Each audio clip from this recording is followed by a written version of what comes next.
day without Liz things happening. So yesterday was Monday, January 5th. I got Emery dressed, took her to daycare. They're closed. They open back up today because they follow the school schedule and only teachers came back yesterday. I don't have a child in school. I don't follow that. Like, what the heck? Yes, there were probably signs everywhere at the daycare. Sorry, going over railroad track. I know there were signs at the daycare. Oh my goodness. Well, I take her back home. Justin's on night shift, so he just got off work. I'm bringing Emery to him. I'm like, hey, you've got to watch her. He's like, what the crap, Liz? I've just got home. I'm so sorry. Like, I don't know what to tell you. I'm sorry. Y'all, I call today because I'm like, oh no. I'm psyching myself out, honestly. Not about the surgery, but about like, did I make my appointment? Did I make it? Like, I know I made it. I've been telling everybody. I told my employers that it was for Tuesday, January 6th. Surely, so sorry. I hope this thing isn't like shaking everywhere. Surely, I told the people at the surgery place, I told the clinic, let's schedule it for the 6th. Now I'm psyching myself out. Like, did I? Because thus far, we've had email correspondence. A vague part of my memory, y'all, I have a horrible memory, but a vague part of my memory is like, you called that person that day and y'all talked about it on the phone and got it scheduled. I'm over here like, oh gosh, this is going to be so embarrassing if I took off work, told all these people, it doesn't even happen. It would be the worst, absolute gut-wrenching worst. It would just be terrible. But in the life of Liz, it wouldn't be the first thing that's ever embarrassed the crap out of me. It is what it is. So around like 8:15, I call again. She doesn't answer. Goes straight to her voicemail. I'm like, leave her the voicemail. You know, she'll call me back. I was like, well, maybe I should email her. Maybe she'll see the email before she'll actually see her voicemails. So I write her a little email. I'm like, hey, can you call me back about this appointment for today? I have no idea where I'm going. Because I don't know where I'm going. So I'll call back again. And I'm like, well, maybe this time, you know, like, I'll talk to somebody else. Success. Got somebody on the phone. Ask her. I'm like, okay, well, I have an appointment for today. It's my class. It's a 3-hour class. Starts at 10 o'clock. I was like, I don't know where I'm going. She said, oh, well, what kind of class is it? Excellent question. Excellent question. I don't know because I just go with it. Everybody at work has asked me, what kind of class is it? I'm like, I don't know. I'll figure out when I get there. Now who's laughing?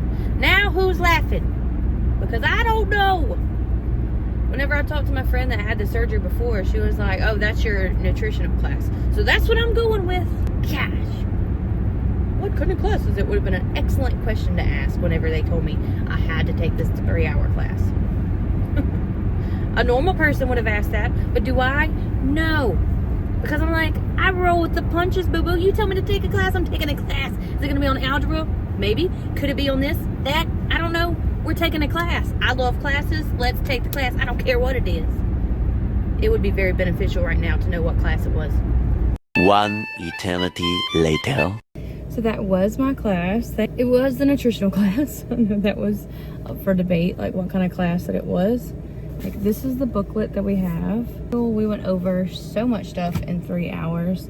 We had a nutritionist come in and talk to us. Then we had the RN. She came in and was talking to us about like what to expect pre-op, post-op, at home, all that kind of stuff. It was definitely interesting.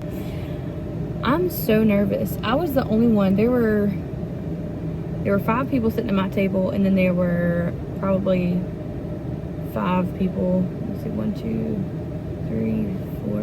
There were 4 people and a spouse at the other table. So there was really only 9 of us that were getting the surgery. And, you know, there's different gastric surgeries that you can have. Well, they asked, so who all's getting, is there anybody in here getting, this is the nutritionist. He said, nutritionalist. If I'm saying that wrong, just ignore me. But he said, is there anybody in here getting the duodenal switch? And I was the only one that raised my hand. And I was just like, oh gosh. I was just like, oh gosh. And not to compare or anything, but like the duodenal switch is the most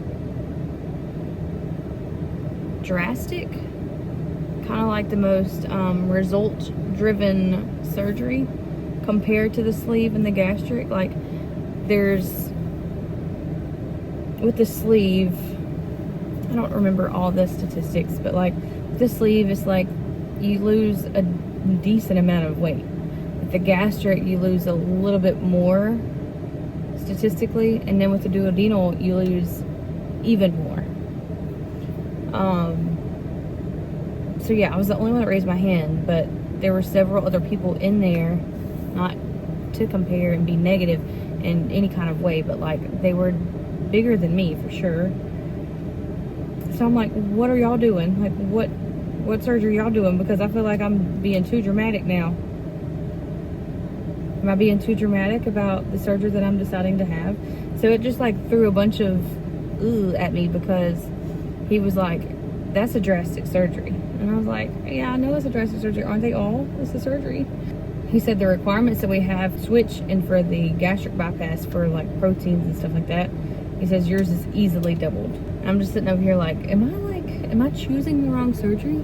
Because yes, I do need to lose weight, but I feel like I might be choosing the wrong one. I think I'm going to go home, break down like what we actually went over, and have a more conducive, informative video on what we went over, because that was a lot.